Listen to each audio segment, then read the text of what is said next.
எல்லாரும் என்ன எக்ஸாம் நினைச்சு ஓவரா பயந்துட்டு இருக்கிறீங்களா? எக்ஸாம்னாவே ஒரு பயம், பதற்றம், படபடப்பு அப்படின்னு சொல்லிட்டு எல்லாமே சேர்ந்து வந்துருதுல்ல. பேய் வருது, பேய் வருது அப்படின்னு சொல்ற மாரி எல்லாரும் எக்ஸாம் வருது, எக்ஸாம் வருது அப்படின்னு சொல்லிட்டு உங்க எல்லாரையும் பயமுறுத்திட்டு இருக்கிறாங்களா? அந்த எக்ஸாம எப்படிதான் எதிர்கொள்றது? எக்ஸாம்னா என்ன? அப்படின்ற விஷயங்கள பத்தி தான் இந்த கிளாஸ்ல நம்ம பார்க்க போறோம். காலையில எழுந்து பச்சை தண்ணீல குளிக்கணும் அப்படின்னு நினைக்கும்போது ஏற்படக்கூடிய ஒரு பதற்றத்த நீங்க ஃபீல் பண்ணியிருப்பீங்க. அந்த பதற்றம் எது வரைக்கும் இருக்கும் அப்படின்னு யோசிச்சு பார்த்தீங்கன்னா, ஒரு ஜெக்க எடுத்து மேல ஊத்துற வரைக்கும் தான் அந்த பதற்றம் இருக்கும். அதே மாதிரி எக்ஸாமினுடைய ஃபியரும், பதற்றமும் எது வரைக்கும் இருக்குன்னா, நீங்க எக்ஸாம் ஹால்ல போயிட்டு உட்கார்ந்து கண்ண மூடி ரிலாக்ஸ் பண்ண வேண்டிய அந்த 15 நிமிஷத்துக்கு மட்டும் தான் இருக்கும். அதுக்கப்புறமேட்டுக்கு அந்த எக்ஸாம் பழகி போயிடும். உங்களுக்கு ஒரே ஒரு தடவ நீங்க எக்ஸாம் போய் எழுதிட்டீங்கன்னா, அதுக்கப்புறம் எக்ஸாம்ன்றது ஒண்ணுமே இல்ல அப்படின்ற எண்ணம் உங்களுக்கே ஆட்டோமேட்டிக்கா வர ஆரம்பிச்சுரும். சோ அத பார்க்கிற வரைக்கும் தான் உங்களுக்கு பயம். பேய கூட ஒரு வேளை நேர்ல பார்த்துட்டாக்கா, அது மேல இருக்கிற பயம் போயிடுமோ என்னமோ! அதே மாரி தான் எக்ஸாமும். நீங்க எவ்வளவுக்கு எவ்வளோ அத பார்த்து பயப்படுறீங்களோ, அவ்வளவுக்கு அவ்வளோ அது பயங்கரமான விஷயமா மாறிக்கிட்டே இருக்கும். இன்னும் சொல்ல போனாக்கா, ரோட்ல ஒரு நாய் உங்கள பார்த்து கொலைச்சிச்சுனாக்கா, நீங்க பயந்து ஓடுனீங்கன்னா, அந்த நாய் இன்னும் வேகமா உங்கள தொரத்தும். அதே அத எதிர்த்து நின்னு, அத பார்த்து அத மிரட்டுனீங்கனாக்கா, அது பயந்து ஓடும். இதே மாரி தாங்க எக்ஸாமும். நீங்க எவ்வளவுக்கு எவ்வளோ எக்ஸாம பார்த்து பயப்படுறீங்களோ, அந்த அளவுக்கு எக்ஸாமினுடைய உருவம் பெருசாயிட்டே போகும். எக்ஸாமினுடைய பிரஷர் பெருசாயிட்டே போகும். ஆனா திரும்பி நின்னு அத ஃபேஸ் பண்ணதுக்கான தைரியத்த வளர்த்துக்கிட்டு, அதுக்கு முன்னாடி போய் நின்னீங்கன்னா, எக்ஸாம்ங்கிறது உங்க முன்னாடி வாலாட்டிக்கிட்டு சுருண்டி கிடக்கிற ஒரு நாய்க்குட்டி மாரி மாறி போயிடுங்க. அதனால எக்ஸாம பார்த்து பயப்படாதீங்க. நாம இப்ப சொல்ற விஷயங்கள மட்டும் நல்லா கூர்ந்து கவனிங்க. நிச்சயமா இது உங்களுக்கு எக்ஸாம் மேல இருக்கிற ஃபியர உங்களுக்கு முழுமையா விலக்கி குடுத்துரும். பேரண்ட்ஸோ, ரிலேட்டிவ்ஸோ, டீச்சர்ஸோ யாரோ ஒருத்தங்க இந்த வீடியோவ நீங்க பார்க்குறீங்கன்னா, கண்டிப்பா உங்களுக்கு தெரிஞ்ச ஸ்டூடண்ட்ஸ்க்கு இத ஃபார்வர்ட் பண்ணுங்க. நீங்க அவங்களுக்கு செய்ற ஒரு ஹெல்ப்பாவும் இது இருக்கும். ரைட் ஸ்டூடண்ட்ஸ், இன்னைக்கு நம்ம எக்ஸாம்னா என்ன? ஃபர்ஸ்ட் அதனுடைய டெஃபினிஷன் பார்ப்போம். எக்ஸாம்னா பிரஷர். எக்ஸாம்னா ரிசல்ட். எக்ஸாம்னா மார்க். இப்படி தானே நாம எல்லாரும் நெனச்சுக்கிட்டு இருக்கிறோம். ஆனா உண்மையாவே எக்ஸாம்னா என்ன? அதனுடைய டெஃபினிஷன் என்ன? இது இந்த எக்ஸாமுக்கு நான் குடுக்குற மீனிங் என்ன அப்படின்னு பார்த்தீங்கன்னா, இங்க பாருங்க. எக்ஸாம் அப்படின்னா first effort. X explore your self. A action. M mind set. அவ்வளவுதாங்க. இந்த 4 விஷயம் தான் எக்ஸாம். அப்படின்னா என்ன சார் அப்படின்னு கேட்டீங்கன்னா, ஈனா எஃபர்ட். உங்களுடைய முயற்சி. நீங்க எந்த அளவுக்கு ஒரு விஷயத்துல முயற்சிய செலுத்துறீங்க அப்படின்றத பொறுத்து தான் எல்லா சக்சஸும் வந்து அமையும். 2வது எக்ஸ்ப்ளோர் யுவர் செல்ஃப். எதுக்காக முயற்சி செய்றோம்? உங்கள நீங்க தெரிஞ்சுக்கிறதுக்காக, உங்கள பத்தி நீங்களே அறிந்து கொள்வதற்காக. சோ, ஈனா எஃபர்ட் முயற்சி. எதுக்காக முயற்சி செய்றோம்? எக்ஸ்ப்ளோர் யுவர் செல்ஃப் உங்களை நீங்கள் தெரிந்து கொள்வதற்காக. எந்த அளவுக்கு நீங்க ஸ்ட்ராங்கா இருக்கிறீங்க? எந்த அளவுக்கு நீங்க வீக்கா இருக்கிறீங்க? எவ்வளவு உங்களால சாதிக்க முடியும்? எந்த அளவுக்கு உங்களுக்கு லிமிட் இருக்கு? இப்படி எல்லாத்தையும் உங்கள பத்தி முழுசா புரிஞ்சுக்கிறதுக்காக உருவாக்கப்பட்டது தான் எக்ஸாம். அடுத்தது ஆக்ஷன். சரி இத தெரிஞ்சுக்கிட்டு என்ன சார் பண்ணலாம்? உங்கள மாத்திக்கலாம். நீங்க ஒரு வேளை கம்மியா இருந்தா, எப்படி உங்கள உயர்த்திக்கிறதுன்ற விஷயத்த தெரிஞ்சுக்கலாம். செயல்படலாம். அதுக்கு ஏத்த மாதிரி இருக்கலாம். உங்களுடைய மைண்ட் கெப்பாசிட்டி எவ்வளோ? நீங்க எந்த அளவுக்கு தாக்கு பிடிப்பீங்க? ஒரு பலூன் எடுத்துக்கிறீங்க. நல்லா ஊதுறீங்க.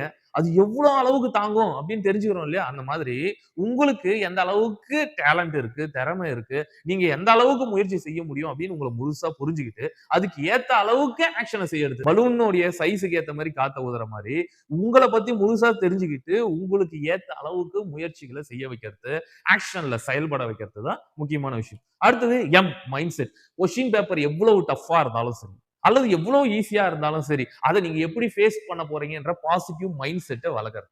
அப்ப எக்ஸாம் எதுக்காக வைக்கிறாங்க அப்படின்னா, உங்களை பற்றி நீங்கள் புரிந்து கொள்வதற்கான முயற்சியை செய்வதற்கும், அப்படி உங்கள பத்தி நீங்க புரிஞ்சுக்கிறதுக்கு அப்புறம், என்ன பண்ணி நீங்க வாழ்க்கையில மேம்படலாம்? எவ்வளவு உங்களுடைய எஃபர்ட்ட போடலாம்? அப்படின்றதுக்கான ஆக்ஷன் நீங்க எவ்வளவு செயல்படணும் அப்படின்றத தெரிஞ்சுக்கிறதுக்காகவும், அதுக்கு அடுத்தது டிஃபிகல்ட்டான சிச்சுவேஷன்ஸ் வரும்போது, அதை எப்படி ஃபேஸ் பண்ணணும்ன்ற பாசிட்டிவ் மைண்ட் செட்ட உங்களுக்குள்ள வளர்க்கணும் அப்படின்றதுக்காகத்தான் எக்ஸாமினேஷன் என்னது உருவாக்கப்பட்டது. அப்ப எக்ஸாம்ன்றது உங்கள பயமுறுத்துறதுக்காக கிடையாது. உங்கள சோர்வடைய வைக்கிறதுக்காக கிடையாது. ஒரு விதைய எடுத்து மண்ணுக்குள்ள போட்டா, அந்த விதை வந்து, "ஐயோ! என்னை மண்ணுக்குள்ள போட்டாங்க, இருட்டா இருக்குதுன்னு" பயப்படக்கூடாது. அது மண்ணுக்குள்ள போட்டா தான் அந்த விதை என்ன ஆகும்? முளைச்சு மேல வரும். அந்த மாரி ஒரு எக்ஸாம்ன்றது உங்கள பயமுறுத்துறதுக்காக செய்யற விஷயம் கிடையாது. அது உங்களை நீங்கள் புரிந்து கொண்டு, உங்கள் திறமைகளை வளர்த்துக் கொள்வதற்காகவும், நீங்கள் முழுமை அடைவதற்காகவும் உருவாக்கப்பட்ட ஒரு சிஸ்டம் அவ்வளவுதாங்க. இதுல எங்க இருந்து பயம் வருது? ஏன் எக்ஸாம பார்த்தா அவ்ளோ பயம் வருது நமக்கு? அப்படின்னு நம்ம தெரிஞ்சுக்கணும்ல. ஏன் எக்ஸாம்னா அவ்ளோ பயம்? அந்த கேள்விக்கு இங்க ஆன்ஸர் இருக்குங்க. Reason for exam fear. ஏன் எக்ஸாம பார்த்து ஃபியர் வருதுன்னா, ஃபர்ஸ்ட் விஷயம் எக்ஸ்பெக்டேஷன். 2வது விஷயம் கம்பேரிசன். 3வது விஷயம் லெஸ் பிரிப்பரேஷன். 4வது விஷயம் நெகட்டிவ் சரௌண்டிங். அவ்வளவுதாங்க. இந்த 4 விஷயம் தான் உங்களுக்கு எக்ஸாமுக்கான ஃபியரை உண்டாக்குது. அதாவது எக்ஸாம் மேல பயத்தை உண்டாக்குது. அப்ப ஃபர்ஸ்ட் விஷயம் என்ன? எக்ஸ்பெக்டேஷன். அதாவது எந்த ஒரு விஷயத்த செஞ்சாலும் நம்ம கீதையில சொல்றாங்க இல்லையா? பலனை எதிர்பார்க்காதே. வேலையை செய், பலனை எதிர்பார்க்காதே சொல்றாங்க இல்லைங்களா? அந்த மாரி கிடைக்க போற பலன பத்தியே ஞாபகத்துல இருந்துச்சுன்னா, அது எக்ஸ்ட்ராவான பிரஷர தான் நம்மளுக்கு ஏற்படுத்தும். ஒரு ஃப்ளூட் வாசிக்கிற பையன், அவனுக்கு என்ன ஆசைனாக்கா, எல்லாரும் எனக்காக கை தட்டணும். எல்லாரும் அப்ரிஷியேட் பண்ணணும். நான் ஒண்ணு பெருசா சாதிச்சு காமிக்கணும். 100% எல்லாத்துலயும் பெர்ஃபெக்ட்டா இருக்கணும். அப்படின்னு சொல்லிட்டு அவனுக்கு எண்ணம். அவனுக்கு ஒரு ஸ்டேஜ்ல வாசிக்கிற சான்ஸ் கிடைக்குது. அங்க போயிட்டு அவன் வாசிக்க போறான். வாசிக்கிறதுக்கு முன்னாடி எந்த தப்பும் பண்ணிடக்கூடாது. அத்தன பேரும் எனக்காக கை தட்டணும் அப்படின்ற எண்ணத்துல அவன் வாசிக்க ஆரம்பிக்கிறான்.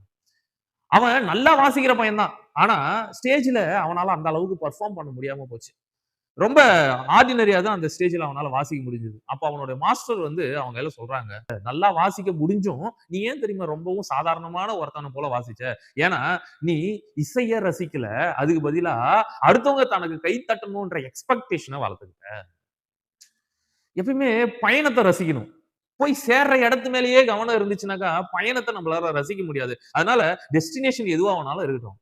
அத பத்தி யோசிச்சுக்கிட்டு இருந்தாக்கா, நம்மளால சக்சஸ நோக்கி போக முடியாது. அதுக்கு பதிலா, இப்ப இந்த நிமிஷத்துல நாம செய்ய வேண்டிய வேலைய பத்தி ஃபோக்கஸ் வச்சுக்கணுமே தவிர, எல்லாரும் தன்ன பாராட்டணும். எல்லாமே 100% பெர்ஃபெக்ட்டா இருக்கணும்னு நம்ம நெனச்சா, அது நமக்கு பிரஷர தான் குடுக்கும். அதனால மாணவர்களே, தயவு செஞ்சு எக்ஸ்பெக்டேஷன ரொம்ப அதிகமா வளர்த்துக்காதீங்க. அதுக்கு பதிலா, இப்ப நீங்க செய்ய வேண்டிய வேலை என்னவோ, அதுல ஃபோக்கஸ்டா இருங்க. இப்ப என்ன நீங்க செய்ய முடியும்? எடுத்து படிக்க முடியுமா? அத முழுமையா படிங்க. எவ்வளவு உங்களால ஃபுல்லா படிக்க முடியுமோ, அவ்வளோ படிக்கிறதுக்கு பாருங்க. அத விட்டுட்டு, இவ்வளோ மார்க் எடுக்கணும், அப்படி பண்ணணும், இப்படி பண்ணணும், எல்லாமே எனக்கு சிறப்பா அமைஞ்சிரணும்னு எக்ஸ்ட்ரா பிரஷர தேடிக்காதீங்க. எக்ஸ்பெக்டேஷன் வச்சுக்கலாம். ஆனா, அதுக்கும் ஒரு லிமிட் இருக்கு. எல்லாமே அளவு கடந்து போகும்போது, அது ஆபத்த தான் தரும். அதனால, எக்கச்சக்கமான எக்ஸ்பெக்டேஷன் வச்சுக்காதீங்க. எக்ஸ்பெக்டேஷன் செய்யற முதல் வேலையே உங்க பதற்றத்தை அதிகரிப்பது தான். அதனால பலன் ஏதோ ஒண்ணு. ஆனா உங்களுடைய தொழில், உங்களுடைய வேலை, உங்களுடைய படிப்ப அழகா ரசிச்சு, அனுபவிச்சு செய்யுங்க. நிச்சயமா நல்ல ரிசல்ட் கிடைக்கும். அதனால ரிசல்ட்டுக்காக படிக்காதீங்க. படிங்க. நல்ல ரிசல்ட் உங்கள தேடி வரும். 2வது விஷயம் கம்பேரிசன். அதாவது நம்ம செய்யற பெரிய தப்பே என்னன்னா, அடுத்தவங்க கூட நம்மள கம்பேர் பண்ணிக்கிறது. அவன் அவ்வளவு மார்க் எடுக்கிறான். அவன விட தாண்டி மார்க் எடுக்கணும். இவன் இவ்வளவு மார்க் எடுத்துக்கிறான். அவன விட சூப்பரா மார்க் எடுக்கணும். இந்த பேரண்ட்ஸ் கூட இந்த தப்பு தான் பண்றீங்க. அந்த எதிர்த்த வீட்டு பையன் பாரு, அவன் அப்படி படிக்கிறான். இவன் இப்படி படிக்கிறான். தயவு செஞ்சு இந்த கம்பேரிசன நிறுத்திடுங்க. எதுக்காகவும் நீங்களும் கம்பேர் பண்ணாதீங்க. உங்க பேரண்ட்ஸ்ங்களும் உங்கள கம்பேர் பண்ணி சொன்னாங்கன்னா, அத பத்தி கவலைப்படாதீங்க. அது ஒரு முட்டாள்தனமான செயல். அடுத்தவர்களோட உங்கள எதுக்காகவும் ஒப்பிடாதீங்க. நீங்க வேற, அவன் வேற. உங்க கெப்பாசிட்டி வேற, அவன் கெப்பாசிட்டி வேற. அவன் வேற ஒரு இத பாருங்க. மரத்துல எக்கச்சக்கமான வகை இருக்குது. மாமரம், புளிய மரம், தேங்காய் மரம், அந்த மரம், இந்த மரம்னு சொல்லிட்டு எக்கச்சக்கமான மரம் இருக்குது. நீங்க அதுல ஒரு மரம். உங்களுக்குன்னு தனி இயல்பு இருக்கு. உங்களுக்குன்னு தனியான பழங்கள் இருக்கு. உங்களுக்குன்னு தனியான இலைகள் இருக்கு. நீங்க அதுல ஃபோக்கஸ் பண்ணுங்க. அதனால உங்களுடைய கெப்பாசிட்டி உங்களுக்கு தெரியும். அத எப்படி உச்ச லெவலுக்கு கொண்டு போறது? அதுல எஃபிஷியன்ட்டா எப்படி இருக்கிறதுன்னு மட்டும் நினைங்க. ஆனா அவன விட எஃபிஷியன்ட்டா இருக்கணும்னு நெனச்சா, அது முட்டாள்தனம். அதனால கம்பேர் பண்ணாதீங்க. உதாரணத்துக்கு நீங்க ஒரு ஓட்டப்பந்தயத்துல ஓடுறீங்க. இலக்கு என்ன? எவ்வளவு தூரத்துல இருக்கு? அத எவ்வளவு செகண்ட்ல ஓடி கடக்கலான்ற நோக்கத்த மட்டும் வச்சுக்கிட்டு உங்க ட்ராக்க பார்த்து மட்டும் ஓடுனீங்கன்னா ஜெயிச்சிடலாம். பக்கத்துல இருக்கிறவன் எவ்வளவு தூரம் ஓடின்னு இருக்கிறான்னு திரும்பி, திரும்பி, திரும்பி, திரும்பி பார்த்துக்கிட்டு ஓடுனீங்கன்னா, உங்களுடைய வேகம் குறையும். உங்களுடைய எஃபிஷியன்சி குறையும். இதுதான் கம்பேரிசன் செய்யக்கூடிய விஷயம். நீங்க எப்ப இன்னொருத்தர் கூட கம்பேர் பண்ண ஆரம்பிக்கிறீங்களோ, அப்பவே உங்களுடைய எஃபிஷியன்சி குறைய ஆரம்பிச்சுரும். இலக்க அடையணும்னா, உங்க ட்ராக் மட்டும் தான் உங்க கண்ணுக்கு தெரியும். 100 மார்க் எடுக்கிறது உங்களுடைய இலக்குனா, 100 மார்க் எப்படி எடுக்கிறதுன்னு போங்க. அத விட்டுட்டு, அவன் எவ்வளவு மார்க் எடுத்துக்கிறான், அத தாண்டி எவ்வளவு மார்க் எடுக்கலாம்னு நினைக்காதீங்க. அவன விட பெஸ்ட்டா பண்ணது உங்க வேலை இல்ல. உங்கள நீங்களே தினம் தினம் பீட் பண்ணி, அடுத்த நாள் இன்னும் பெஸ்ட்டா பெர்ஃபார்ம் பண்ணணும் அப்படின்றது தான் உங்களுடைய நோக்கமா இருக்கணும். So compare with your self. நேத்து எப்படி இருந்தீங்க? இன்னைக்கு எப்படி இருக்கிறீங்க? நேத்து 10 கேள்வி படிச்சிருந்தீங்களா? இன்னைக்கு 15 கேள்வி படிச்சிட்டீங்களா? இதுதான் கரெக்ட்டான கம்பேரிசன். அத விட்டுட்டு, அவன் எவ்வளவு படிச்சுக்கிறான், நாம எவ்வளவு படிச்சுக்கிறோம்ன்றத கம்பேர் பண்ணீங்கன்னா, தேவையில்லாத டென்ஷன், பதற்றம், பயம் உருவாகும். அதனால கம்பேர் பண்ணாதீங்க. ரைட். 3வது விஷயம். Less preparation. அதாவது மிக குறைவான பிரிப்பரேஷன். இப்ப உதாரணத்துக்கு எக்ஸாமுக்கு 1 மாசம் இருக்குதுன்னு வச்சுக்கோங்களேன். நல்லா படிக்கிறவனா கூட இருப்பான். ரொம்ப நல்லாவே படிக்கிற பையனா இருப்பான். 1 மாசம் எக்ஸாமுக்கு இருக்குது அப்படின்னு சொல்லிட்டு, இன்னும் 1 மாசம் இருக்குது. அதாவது 4 வாரம் இருக்குது. முதல் வாரம் ஜாலியா இருந்துடலாம். அதுக்கு அடுத்த வாரத்துல படிக்கலாம் அப்படின்னு சொல்லிட்டு விட்டுருவான் முதல் வாரத்த.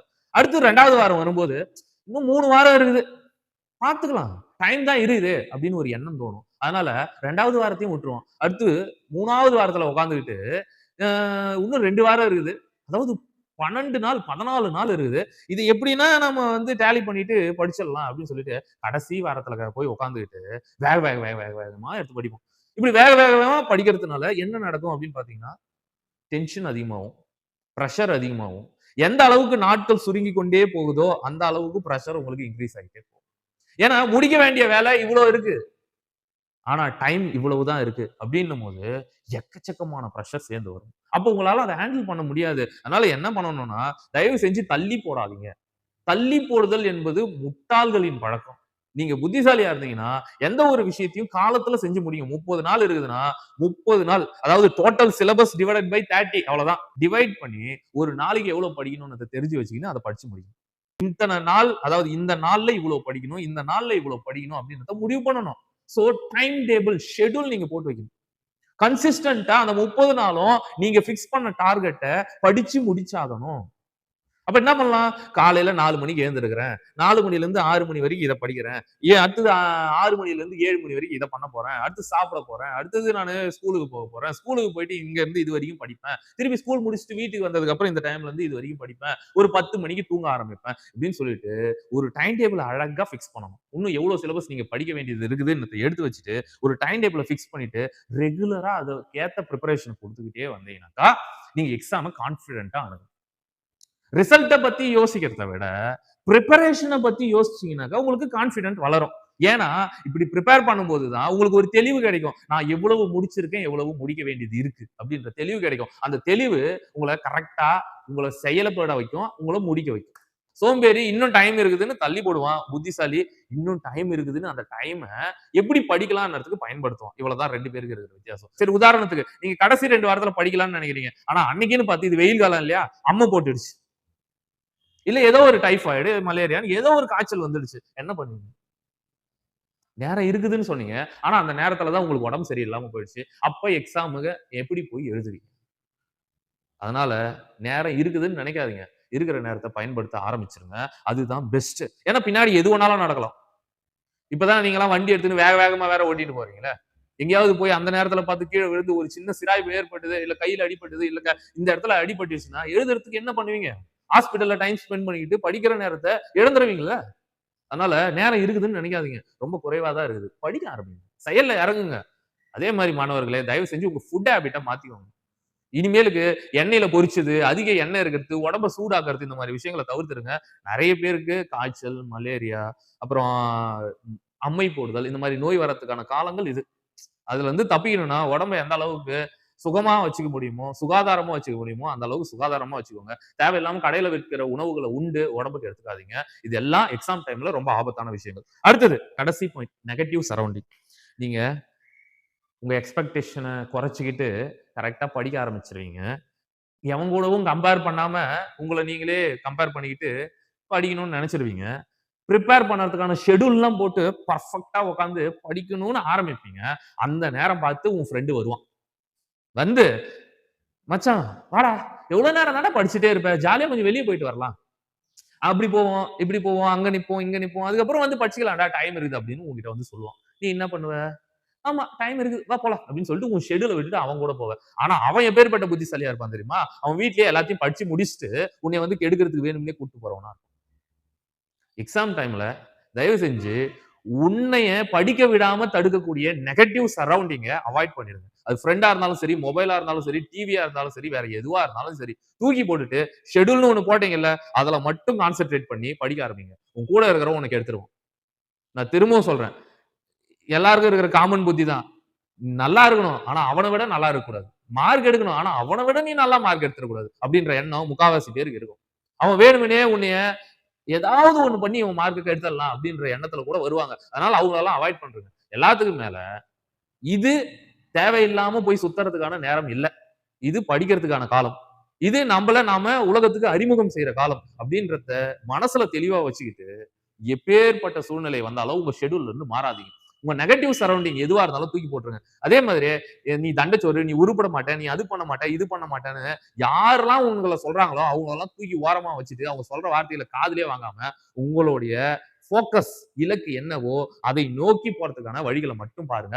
நீங்க ஜெயிச்சதுக்கு அப்புறம் அத்தன வாய மூடிடும். ஆனா தோத்துட்டீங்கன்னா எல்லாரும் திரும்பி திரும்பி அதே தான் பேசுவாங்க. இதுல இருந்து ஒருத்தவங்க உங்கள திட்டுறாங்க, உங்கள கேவலமா பேசுறாங்கன்னா, அதுல இருந்து தப்பிக்கணும்னா என்னங்க வழி? ஜெயிக்கிறது மட்டும் தானே வழி. அப்ப ஜெயிக்கிறதுக்கான முயற்சி பண்ணணும்ல. முயற்சி பண்ணா தானே நம்மளால ஜெயிக்க முடியும். திட்டுறாங்க, திட்டுறாங்க, திட்டுறாங்கன்னு உட்கார்ந்து வாத்தியார் திட்டுறாங்கன்னு அழுவுறீங்க, பேரண்ட் திட்டுறாங்கன்னு அழுவுறீங்க, பக்கத்துல இருக்கிறவன் திட்டுறான்னு அழுவுறீங்க. அழுவுறத நிறுத்திட்டு எப்படி அவங்களோட வாய மூடலாம்னு யோசிங்க. கம் எடுத்துன்னு போய்லாம் மூடிட்டு வர முடியும். நீங்க உங்க செயலால தான் உங்க வாய அடைக்க முடியும். அதனால செயல்ல ஈடுபடுங்க. மத்தவங்கள எல்லாம் தூக்கி போடுங்க. அப்ப இந்த 4 விஷயம் செஞ்சீங்கன்னா, எக்ஸாம பத்தி நீங்க பயப்படணும்னு அவசியமே கிடையாது. ஃபர்ஸ்ட் விஷயம் எக்ஸ்பெக்டேஷன். ஓவரா எக்ஸ்பெக்டேஷன்லாம் வைக்காதீங்க. படிக்கிறத ரசிச்சு படிங்க. புரிஞ்சுகிட்டு படிங்க. அழகா ஒரு விஷயம் எடுத்தா கூட, அத எந்த அளவுக்கு புரிஞ்சுக்க முடியுமோ, உள்வாங்க முடியுமோ, அதுக்கு ட்ரை பண்ணுங்க. 100 மார்க் எடுக்கணும்ன்றத யோசனைய தூக்கி போட்டுட்டு, ஒரு விஷயத்த 100% உள்வாங்கணும் அப்படின்ற எண்ணத்துக்கு வாங்க. 2வது கம்பேரிசன். தயவு செஞ்சு அவன் கூடன்னு உங்கள கம்பேர் பண்ணாதீங்க. உங்க கூட உங்கள கம்பேர் பண்ணிக்கோங்க. நேத்து இருந்த உன்ன விட இன்னைக்கு நீ பெட்டரா இருக்கிறியா? அத மட்டும் யோசிங்க. 3வது லெஸ் பிரிப்பரேஷன். லெஸ் பிரிப்பரேஷன் இல்லாம தயவு செஞ்சு கரெக்ட்டா ஷெட்யூல் போட்டு பிரிப்பேர் பண்ண ஆரம்பிச்சுருங்க. 4வது நெகட்டிவ் சரவுண்டிங். தேவையில்லாத உங்கள நெகட்டிவ் மைண்ட் செட்டுக்கு கொண்டு போற மக்கள உங்ககிட்ட நெருங்க விடாதீங்க. அது மக்களா இருந்தாலும் சரி, ஃபோனா இருந்தாலும் சரி, Facebook, Twitter எதுவா இருந்தாலும் சரி, உங்க கூட சேர்க்காம 1 மாசம், இன்னும் ஒரே மாசம் உட்கார்ந்து அழகா படிங்க. எல்லாத்தையும் தூக்கி போட்டு உங்க கனவுகளுக்காக உழைக்க ஆரம்பிங்க. கண்டிப்பா ஜெயிச்சிடலாம். மாணவர்களே, இந்த விஷயங்கள செய்ய ஆரம்பிங்க. பயத்த தூக்கி போடுங்க. பெரிய சாதனைய செஞ்சுட்டு வாங்க. வாழ்க்கைன்றது ஒரு பெரிய புத்தகம். அதுல எக்ஸாம்ன்றது ஒரே ஒரு பேப்பர் தான். அந்த ஒரு பேப்பர் உங்க வாழ்க்கைய முடிவு பண்ண போறது கிடையாது. ஆனா அந்த பேப்பர் என்ன பண்ணும்னா, உங்க வாழ்க்கைய புரிஞ்சுக்கிறதுக்கு உங்களுக்கு உதவும். அதனால முயற்சிகள பண்ணுங்க. வெற்றி ஆட்டோமேட்டிக்கா உங்கள வந்து சேரும். அதே மாரி அடுத்த கிளாஸ்ல எப்படி எக்ஸாம்க்கு பிரிப்பேர் பண்ணறது அப்படின்னு சொல்லிட்டு நான் ஒரு கிளாஸ் எடுக்குறேன். நிச்சயமா உங்களுக்கு நல்ல நல்ல டிப்ஸோட அந்த கிளாஸ்ல வந்து சேர்றேன். அதுவரைக்கும் வெயிட் பண்ணிட்டு இருங்க. ரொம்ப நாள்லாம் இல்ல. ஒரு 2, 3 நாள்ல உங்களுக்கு அந்த கிளாஸ்க்கான வீடியோவ நானு குடுக்குறேன். நிச்சயமா இந்த கிளாஸ் உங்களுக்கு புடிச்சிருந்தாக்கா, இத மத்தவங்களுக்கும் ஃபார்வர்ட் பண்ணுங்க. அவங்களும் எக்ஸாம ஃபியர் இல்லாம ஃபேஸ் பண்றதுக்கு நீங்க ஒரு சின்ன உதவிய செய்யுங்க. அனைவருக்கும் ரிஷபேஸ்வர் அகாடமியின் சார்பாக மனம் நிறைந்த வாழ்த்துக்கள். நல்லா எக்ஸாம் எழுதுங்க. 100% சக்சஸ வாங்குங்க. Thank you.